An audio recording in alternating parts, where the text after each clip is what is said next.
Hey, what's going on, everybody? It's your boy Ninja from Above, aka a Madman, here on the podcast section of the channel.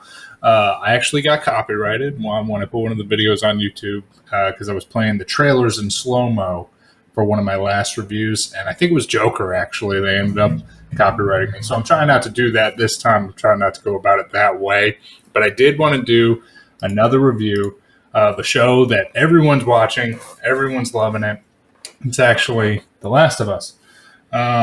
It's over now. Obviously, it's reached its summary. There will be spoilers, so if you are not a spoiler person, I always advise don't listen. As far as the plot summary goes, it's about Joel and Ellie, a pair of people that are connected through the harshness of the world. You know what? Matter of fact, let me read it off of a website here.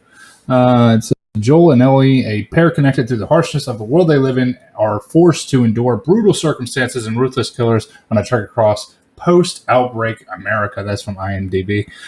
So, essentially, the show is based on the video game, which everybody knows how that goes. If you've ever seen any of the shows that they've based on video games or movies or animes, it's always terrible. It's never any good, which is what I was expecting out of this one. I mean, look at Halo. Look at how well that did. Unveiling Master Chief. What is wrong with you? Who wanted that? Nobody wanted it. Anyway, I just wanted to do my little review of the show. I thought it was fantastically made, very well done. So, a synopsis.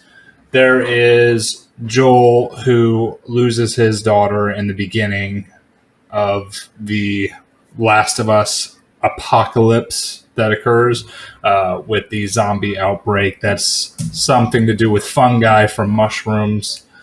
And when he loses his daughter, he pretty much just gives up and continues to live his life throughout being under the dictatorship of the total totalitarianistic government that they are a part of at the point, because of the zombie apocalypse. He meets a few friends along the way. Obviously, he tries to get some scraps. You find out that there's fireflies, and these fireflies are like rebels against the government, so on and so forth, making him run into Ellie. Ellie is a survivor who was working with the dictator-like government, she grew up through them and finally wanted to be away from them, so she ran away, tried to join Fireflies. They found out she was quote-unquote immune. So with her being immune to being bitten and turning into a zombie, they wanted to use her to create a cure. The last episode was fantastic. Anyway, they do a bunch of travels with each other. People find out that she's immune. Other people are bitten. They make new friends that inevitably end up dying in this post-apocalyptic world. And they're just trying to thrive and make their way to get to the Fireflies so that she can give this cure to the world and make everybody healthy. The script, when I looked at the entirety of the show, there's a lot of differences between the video game and the show, but they made it work. It was in such a way that you could barely notice. I mean, some parts were very noticeable, but they did it in such a way that it didn't matter, right? They still hit the major plot points. So, obviously, the test scene was different. And then, again, with the character arc of, let me remember his name, Bill and, oh man, who was his husband there? Frank. Bill and Frank. So the character arcs of Bill and Frank were a little bit different. Actually, I'm sorry, they're a lot different in the game than in the show. However, they did a fantastic job of showing us exactly what they wanted to see, which is that part at the end where he writes the letter. The letter was the most important part, especially to Joel, being the main character. And then, of course, you have the test death, very different. Then you have, and like I said, this is spoilers, so I warned you. If you haven't seen it, you might want to watch it. And then, of course, you have, oh boy, right in the beginning where Joel is at his house. That's the one that caught me the most. But the thing that changed, or I'm sorry, everything might have changed in that aspect. They did a great job with like the camera angles and everything like that, to where the camera angles were still hitting the same ways that they were hitting in the video game. So it was really nice. But then at that end scene, nothing changed. It was almost identical where his daughter dies. And those plot points are the important plot points that I'm glad they didn't change, that I'm glad that they didn't take away from. But it's all of these important plot points stayed the same, just like in the hospital. Yes, some of the fighting changed, but for the most part, that entire sequence stayed the same because it was important. And I'm glad that the directors decided to go that way with the game, or I'm sorry, with the show, because the game made such an impact. I honestly, the actors, the cast, bro, when I first saw Bella Ramsey as Ellie, I didn't see it. And I'll tell you why I didn't see it. It's because Ellie already had an actress, right? She actually had someone. If I go to, let me look this up real quick. I want to find out who Ellie Last of Us actually is. I need to see who she's played by. Not Bella Ramsey, but she's played by Ashley Johnson. Through the motion capture device on the actual game. So of course you see Ellie and you see Ashley Johnson, right? You don't see anyone else. But the further that I watched the show, the more that I started continuing to like pay attention, watch the show, enjoying the show, I realized Bella Ramsey did a fantastic job as Ellie.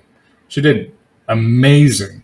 And I guess I didn't see it at first because there's those caps, you know what I mean? So it's like, if I'm going to watch Gears of War, or if I'm going to watch, okay, let's just go with Gears of War, right? Batista, I know Batista came out and he said he would love to play Dom in Gears of War.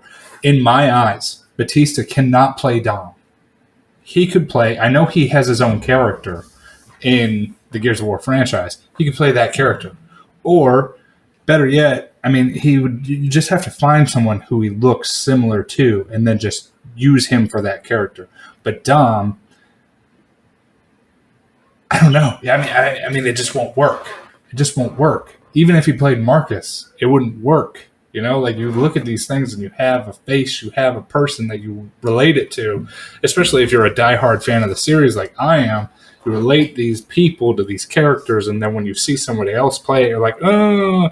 But it took some time, and I found out Bella was fantastic. Bella Ramsey, fantastic job.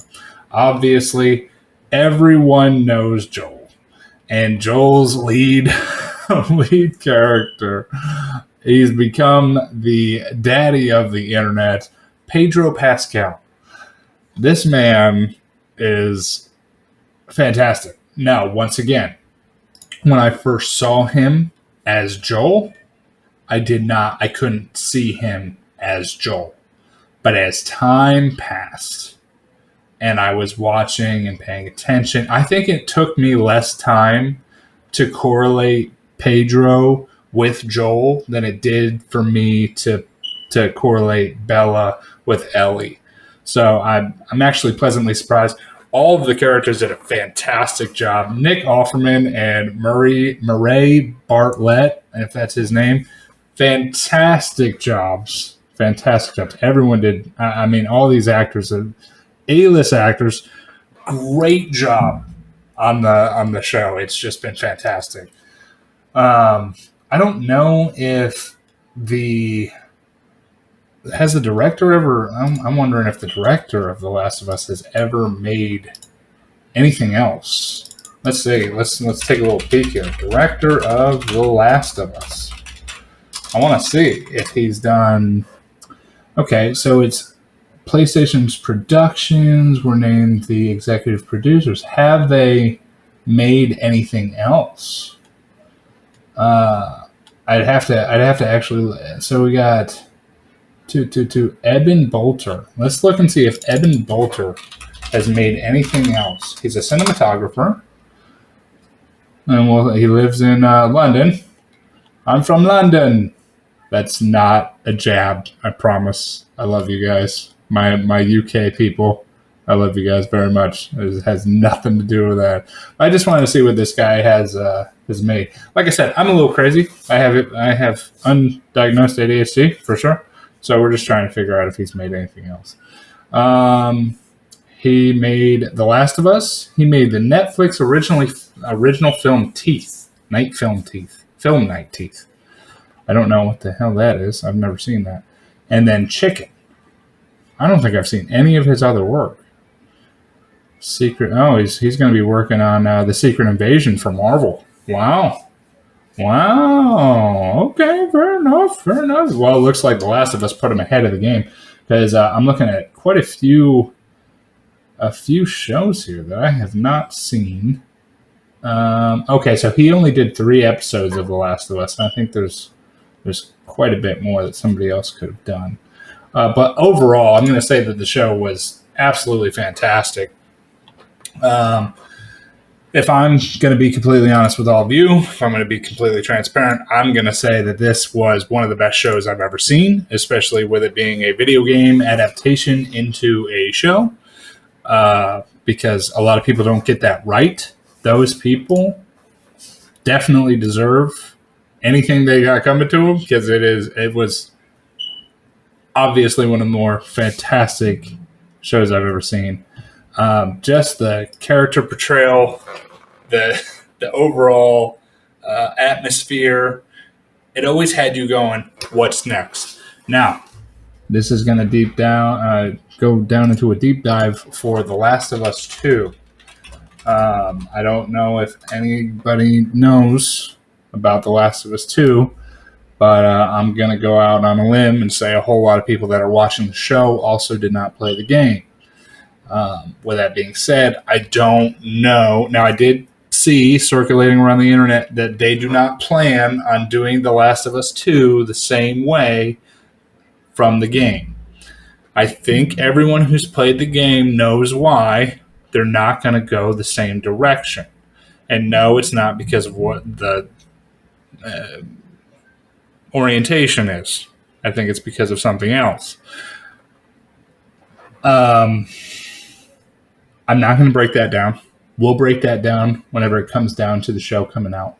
But the next chapter of The Last of Us is supposed to be revolved around the second chapter of The Last of Us in the video game.